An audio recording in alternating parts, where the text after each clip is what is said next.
Hi, it's your coach Joe Lucas. Welcome to Wednesday. Welcome to December 6th, and I hope you're doing well this morning.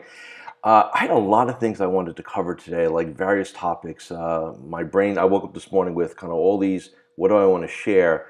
And I think what I want to share is probably the hardest thing to share because it's a little esoteric, but it's probably the most meaningful thing all of us need to take into account. So let me dispense with the mystery. You know, we often hear, and not just in our industry, the advisor world, but we hear in really all walks of life, right? All industries, all kind of success concepts, that mindset is incredibly important, right? And I agree. In fact, I've studied advisor mindset for 25 years now, right? So here's the question, though. You know, what is mindset? Right? What are the elements? Because it sounds like, hey, you know, you need, you kind of got to get your headspace right, the space between your ears. You know, we have all these kind of slick terms for it, right? You got to get motivated, right? All these things. But what is mindset? What's the definition? What are the elements? See, that's a question I've asked myself for over 2 decades. And finally, and I'm going to share with all of you today how I view mindset. The makeup. And now look, this is like a 4-hour course. I'm not going to do that here this morning for you, but I want to give you kind of a concept that you're now aware of, because I find most advisors / most human beings live a life of unconsciousness. If you think about yourselves, we're all pattern based, right? So we have all these unconscious patterns. And what I mean by that is, have you ever driven to your office and got there and really not sure how you got there, right? You know, you weren't really aware. You're just kind of in this kind of zone, right? How many times have you gotten on the internet, looked up one thing, and next thing you know, it's an hour later. You're like, wow, where did my hour go? Those are all little examples of unconscious patterns. And I've always said this is a behavior-based business, right? Behavior, which is just another word for patterns. So where do these patterns come from? They come from your mindset. So let's talk about mindset. I have found that mindset is made up of 4 plus 1.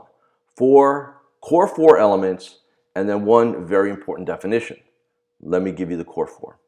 The first one is going to be, and again, these are in no particular order. Everybody, by the way, there's a hierarchy of what I call importance to a person, but every person is going to have their different hierarchies. Okay, so when I talk about them in these terms, it doesn't mean this is the sequence for you. Okay, number 1, your beliefs.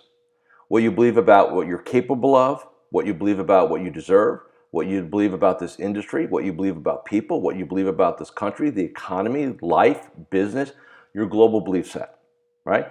Now, 98% of people have no idea, have never written down what their belief sets are, never really spent time to really kind of look under the hood. What do I believe about yourself, about business? I mean, I've got a long list of things you need to kind of question, right? So beliefs are one of the key elements. The next key element is what we call VR, value rules. So we got BE, VR, value rules. Now, what are values? Values are just fancy words for things that are important to you. So if I said to you, hey, what's most important to you in your life? You'll say maybe family, right? Which is just really love, connection, right? People are people. You may value success. You may value freedom. Right? You may value being in control. You may value adventure, excitement, all these things. But again, have you ever sat down and really asked the question, hey, what's most important to me in my life? What's most important to me about business, right? What's most important to me about clients? And you get your answers, right? So that's the V part. And then we've got the R, the rules. Fancy word, how do you know? So if you say to yourself, hey, what's really important to me is adventure, well, i.e., what has to happen for you to feel adventurous? Well, I need to go on these trips. I need to have this, right? You have a set of rules. You have a set of triggers, right, that make that happen, right? So I got BE, VR. Next, ID. Now, what's ID? This is like a periodic table, basically. What's ID? Internal dialogue. Your self-talk. What do you say to yourself, right? Do you sit there and say, man, I'm just lucky, or man, I got away with that, or I'm a fraud, or man, I don't know why people give me business. You know, I wouldn't give me business. Meaning, you know, you dummy, you idiot. What do you say to yourself habitually? Whether you say it out, and by the way, if you have a real auditory style, you will actually mouth the conversation to yourself. or it's at least internal, right? Internal dialogue, ID.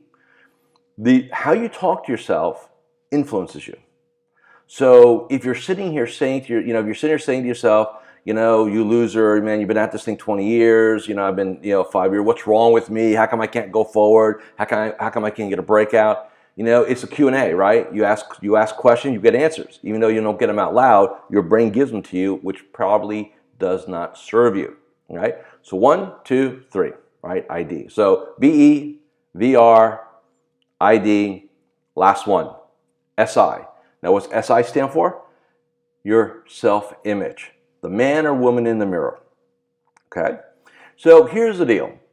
And I'm not going to belabor this as a whole new program. But when you look in the mirror, and you can take any mirror, in fact, I'm going to see if I have eyeball one here real quick. Maybe I can. Nope.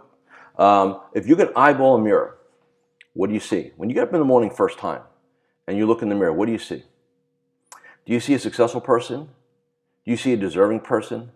Do you see somebody who adds massive value, right, to society, to your clients, to people that need your help? Or you're a fraud, and you go, man, thank God people don't see the side of me, right? Are you incongruent?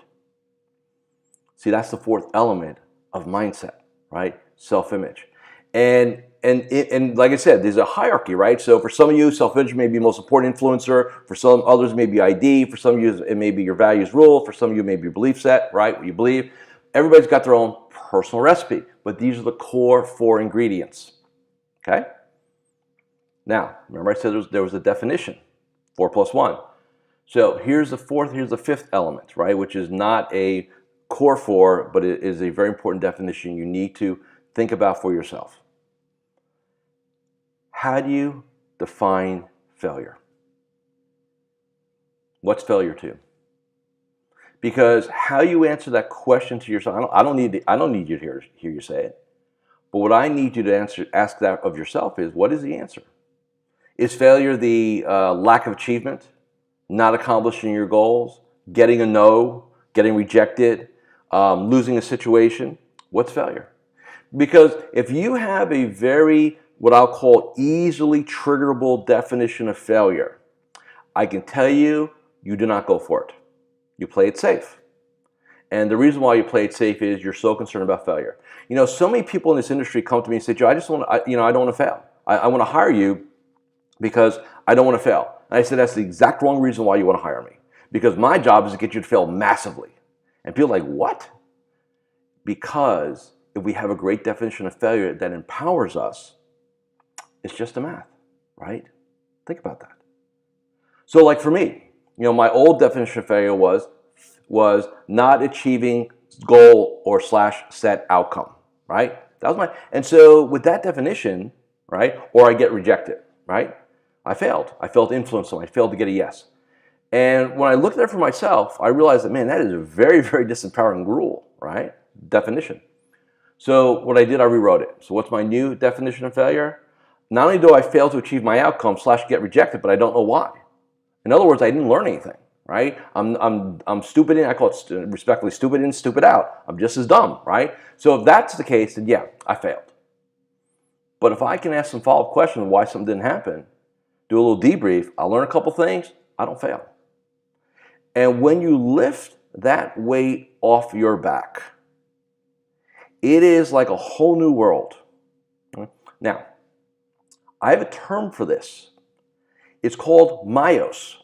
MyOS, like operating system, right? So it's like a computer has an operating system, a phone has an operating system, mobile devices, stuff like that. All of us have our own operating system. Problem. You didn't even get a quick start guide to yours, right? So here's what I'm committing to. There's 2 things. Number 1, in 2018, I will release a MyOS program where I will help you rewire yourself. I've rewired myself.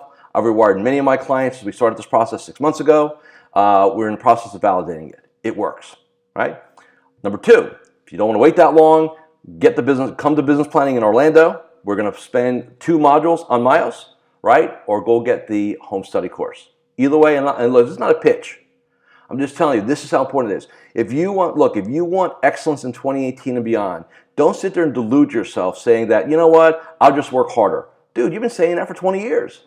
I got to get organized. There's a reason why you're not organized, right? Look, for every situation that you're not where you want to be, there are reasons. And I'm not talking about the kind of delusional stuff you put in your brain about the economy and DOL and compliance and all sorts of stuff. No.